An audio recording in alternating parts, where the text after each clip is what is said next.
कृष्ण ने अपने गीता में कहा है कि योग क्षेम वहाम्यहम्।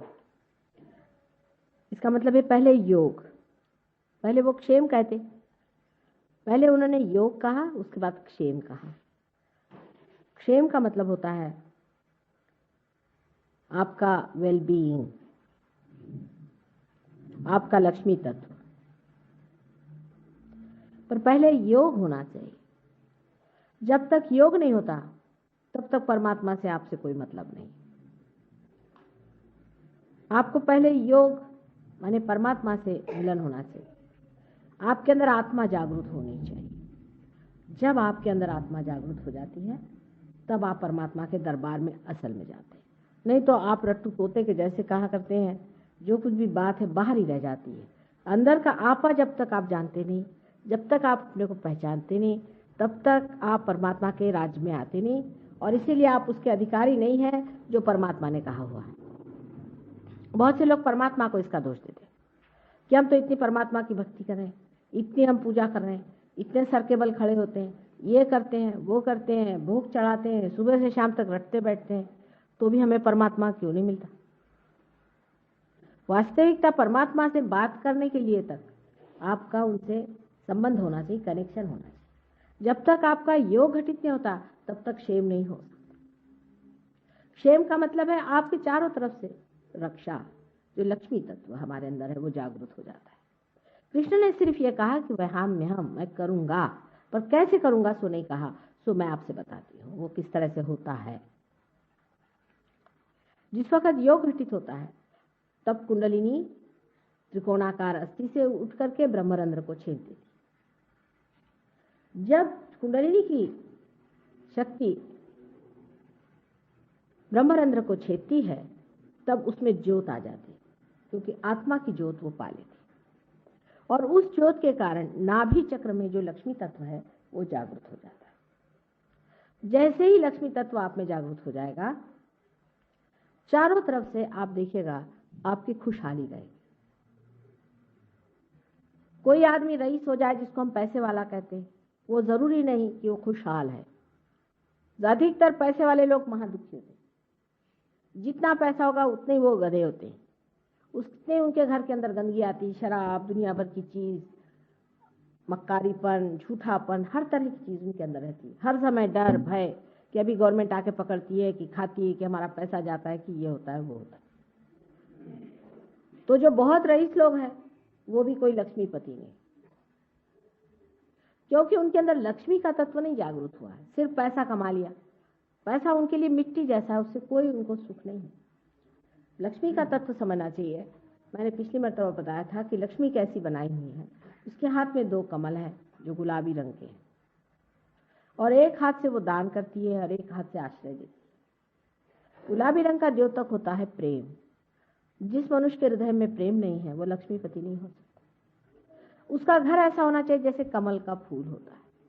कमल के फूल के अंदर भंवरे जैसा जानवर जो कि बिल्कुल शुष्क होता है, जिसके कांटे चुभते हैं अगर आप हाथ पे लीजिए तो, उसको तक वो स्थान देता है, अपनी गाभा पर उसको सुलाता है, उसको शांति देता है। लक्ष्मीपति का मतलब यह है कि जिसका दिल बहुत बड़ा हो, जो अपने घर आए हुए अतिथियों को किसी को भी अत्यंत आनंददायी होता है, वो लक्ष्मीपति होता है। लेकिन अधिकतर आप रईस लोग देखते हैं कि वहां भिखारी होते हैं, उनके घर आप जाइए तो उनके एकदम जान निकल जाती कि मेरे 2 पैसे खर्च होंगे।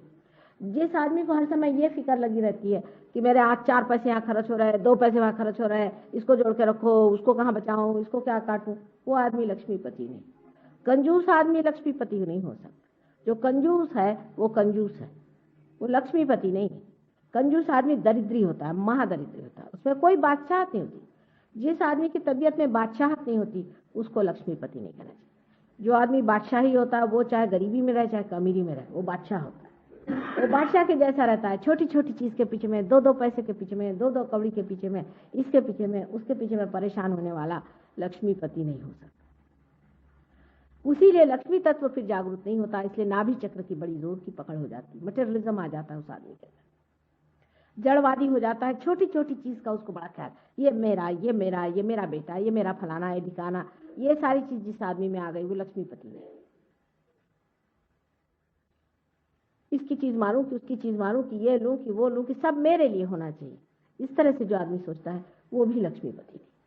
जो दूसरों के लिए सोचता है, अगर मेरा अच्छा आलीशान मकान है तो इसमें कितने लोग आकर बैठेंगे, अगर मेरे पास आलीशान चीजें तो कितने लोगों को आराम होगा, कैसे मैं दूसरों का स्वागत कर पाऊंगा, कैसे मैं दूसरों की मदद कर पाऊंगा, किस तरह से मैं उनको अपने हृदय में स्थान दूंगा। मदद का भी सवाल नहीं उठता। आदमी ये सोचता कि ये मेरे ही अपने हैं, इनके साथ जो भी मैं करना मैं अपने साथ कर रहा हूं। तब असली लक्ष्मी तत्व जागृत हो जाता है। कमल के जैसा उसका रहन सहन, उसकी शक्ल होनी चाहिए, सुरभित होना चाहिए ऐसा आदमी, न कि उसे हर समय घमंड की बदबू आए। अत्यंत नम्र होना चाहिए। कमल का फूल हमेशा आपने देखा उसमें एक ऐसी हमेशा थोड़ी सी झुकान रहती है। कमल कभी भी ऐसा खड़ा नहीं होता है, तो थोड़ी सी झुकान जरूर डंठल में आ जाती है। उसी प्रकार जो कम से कम जो लक्ष्मी जी के हाथ में कमल है, दोनों में इसी तरह की सुकुमारता है। दूसरों से बात करते वक्त वो बहुत ठंडी तबीयत से, आनंद से, प्रेम भरा इस तरह से बात करता है। झूठा नहीं होता, कोई प्लास्टिक के नहीं होते हैं वो कमल, असल में होते हैं। ऐसा मनुष्य असल में कमल के जैसा होना चाहिए। एक हाथ से वो दानी होना चाहिए, उसके हाथ से दान बहते ही रहना चाहिए, बहते ही रहना चाहिए। हमने अपने पिता को ऐसे देखा है, हम पिता की अपनी बात हम देखते हैं बहुत बार, कि बहुत दानी आदमी थे, देते ही रहते थे, कि पास कुछ ज्यादा हो जाए वो बांटते ही रहते थे। कोई यही मजा ही नहीं आता जब तक वो बांटे नहीं। तो उनसे कोई कहे कि आप आंख उठा के भी नहीं देखते, जो आया वही उठा के ले जा रहा, आप आंख उठा के नहीं देखते, तो कहले मैं क्या देखूं, जो देने वाला दे रहा, मैं तो सिर्फ बीच में खड़ा हूं, दे रहा हूं, उसको देखने का मुझे तो शर्म लगती है। लोग कहते कि तुम दे रहे हो। इस तरह का दानत वाला आदमी जो होता है, जो अपने लिए कुछ भी संग्रह नहीं करता, दूसरों को बांटते रहता है, दूसरों को देते रहता है, देने में ही उसको आनंद आता है, लेने में नहीं, ये आदमी लक्ष्मीपति होता है। ऐसे ही को मिलता है हजार बार और देते रहता है। जो अपने ही बारे में सोचता रहे, मेरा कैसा भला होगा, मेरे बच्चों का कैसा भला होगा, मैं कैसे अच्छा होऊंगा, ऐसे आदमी को लक्ष्मीपति, उसमें कोई शोभा नहीं थी, वो भिखारी होता है। और एक हाथ से वो आश्रय देता है अनेक को अपने घर में, जो भी आए उसे अत्यंत प्रेम से रहना, उसके अत्यंत अपने बेटे जैसी उसकी सेवा करना, आश्रय। उसके यहाँ नौकर चाकर, घर में जानवर, अनेक लोग उसके आश्रय में होते हैं, पर वो हमेशा ये जानते हैं कि हमारा आश्रयदाता है। कोई हमें तकलीफ होगी वो हमें देगा, रात को उठ करके भी देगा, और चुप कैसे करता है, उसे बताता नहीं, जताता नहीं, दुनिया को दिखाता नहीं कि मैंने इनके लिए इतना कर दिया, वो कर दिया, एकदम चुप कैसे कर देता है। परमात्मा भी हूबहू ऐसा है। वो एक स्त्री स्वरूप, मां स्वरूप बनाया हुआ लक्ष्मी जी का स्वरूप है। और एक कमल पे लक्ष्मी जी खड़ी हो जाती है। आप सोचिए, कमल पे खड़ा होना माने आदमी में कितनी सादगी होनी चाहिए, बिल्कुल हल्का, उस पर कोई बोझा, कमल पर भी वो खड़े हो सके, ऐसा आदमी उसे होना चाहिए, जो किसी को अपने बोझे से न दबाए, जो बहुत ही नम्र होना चाहिए। जो दिखाते फिरते हैं हमारे पास ये चीज है, वो चीज है, फलाना है, ठिकाना है, वो लक्ष्मीपति नहीं हो सकते। मातृत्व उनमें होना चाहिए, माँ का हृदय होना चाहिए, तब उसे लक्ष्मीपति कहना चाहिए। ये सब लक्ष्मीपति के लक्षण हैं। और जब आपके अंदर ये तत्व जागृत हो जाता है, तो पहली चीज आप में आती है संतोष। ऐसे तो किसी चीज का अंत ही नहीं है। आप जानते हैं कि इकोनॉमिक्स में कहते हैं कि कोई सी भी वांट सैशिएबल होती ही नहीं इन जनरल। आज आपके पास ये है तो कल वो चाहिए, वो है तो वो चाहिए, वो चाहिए तो वो चाहिए। आदमी पागल जैसे दौड़ते रहता, उसके कोई हद ही नहीं होती। आज ये मिला तो वो चाहिए, वो मिला तो वो चाहिए। लेकिन आदमी में संतोष आ जाता, उसे संतोष आ जाता है। जब तक आदमी में संतोष नहीं आएगा, वो किसी भी चीज का मजा नहीं ले सकता, क्योंकि संतोष जो है ये वर्तमान की चीज है, प्रेजेंट की चीज है, और आशा जो है ये फ्यूचर की चीज है, निराशा जो है ये पास्ट की चीज है। आप जब संतोष में खड़े रहते हैं, फुल्ली सेटिस्फाइड जैसे, तब आप पूरा उसका आनंद उठा रहे हैं जो आपको मिला हुआ। नहीं तो उनके पास कितना भी रहता तो भी कहते अरे उसके पास इतना, मुझे वो चाहिए, तो ये काहे को मिला, फिर वो मिल गया तो उसको वो चाहिए। कभी भी ऐसा आदमी अपने जीवन का आनंद नहीं उठा सकता, कभी भी वो ऊंचा नहीं उठ सकता। रात दिन उसकी नजर जो है ऐसी पड़ती रहेगी, जो चीजें बिल्कुल व्यर्थ है, जिनका कोई भी महत्व नहीं, जिनका जीवन में कोई भी महत्व नहीं, जिसका अपने जीवन के आनंद से कोई भी संबंध नहीं, ऐसी चीज के पीछे में वो भागते रहते हैं। पर पहले योग घटित होना चाहिए, फिर क्षेम होता है।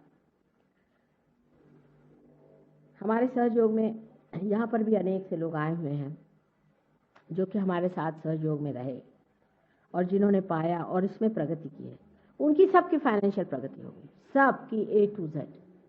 कोई लोगों के पास तो लाखों रुपया आ गए, जिनके पास 1 रुपया नहीं था उनको लाखों रुपया मिला। ऐसे भी लोग हमारे यहाँ हैं जिन्होंने, अब जैसे यहाँ देखिए मियाँ बीबी जो आए हुए हैं अंग्रेज लोग, वे इंडिया आना चाहते थे, तो उन्होंने कहा कैसे जाएं, पैसा तो है इनके पास, इनकी भी बड़ी प्रगति हो गई, वैसे भी इनको बहुत पैसा वैसा मिल गया और काफ़ी आराम से रहने लगे। लेकिन जब आने लगे तो उनको एक फॉर्म ने कह दिया, अच्छा तुम मुफ्त में जाओ, हम तुम्हारा पैसा देंगे क्योंकि हम तुम्हारा ये काम करते थे।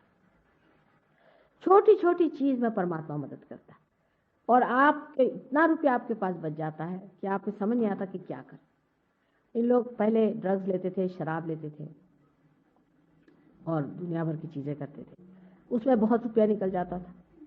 अब मैंने देखा कि इनके घर अच्छे हो गए, घरों में सब चीज़ें आ गई और अच्छे से म्यूज़िक सुनते हैं, सब अच्छे अच्छे शौक इनके अंदर आ गए, सब बढ़िया तरीके से रहने लग गए, इनके बाल बच्चे अच्छे हो गए। मैंने पूछा भाई ये कैसे होगा? कहले हम तो सारा पैसा ऐसे बर्बाद करते थे और होश ही नहीं था हमको, हम कहाँ रहते थे, हम तो बेहोश ही रहते थे, हमको पता ही नहीं था कि हम कैसे रहते थे, क्या करते।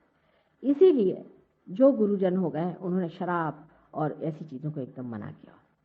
अब शराब इतनी हानिकर चीज़ है कि इस तरफ से बोतल आई शराब की, उस तरफ से लक्ष्मी जी चली गई, सीधा ऐसा। उन्होंने देखा कि आपकी शराब की बोतल अंदर आ रही, उधर से वो चली गई। ऐसे आदमी को कभी भी लक्ष्मी का सुख नहीं मिल सकता। जिनके घर में शराब चलती उनके घर में लक्ष्मी जी का सुख नहीं हो सकता।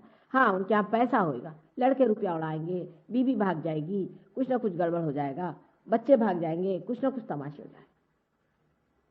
आज तक एक भी घर आप मुझे बताएं जहां शराब चलती है और लोग खुशहाल हो ही नहीं सकते। खुशहाली शराब के बिल्कुल विरोध में बैठे। इसलिए गुरुजनों ने जो मना किया है, खासकर हर एक ने क्यों किया, हमको सोचना चाहिए। आखिर वो लोग कोई पागल नहीं थे। उन्होंने 1000 बार इस चीज को मना किया है कि शराब पीना बुरी बात है, शराब मत पियो, शराब मत पियो।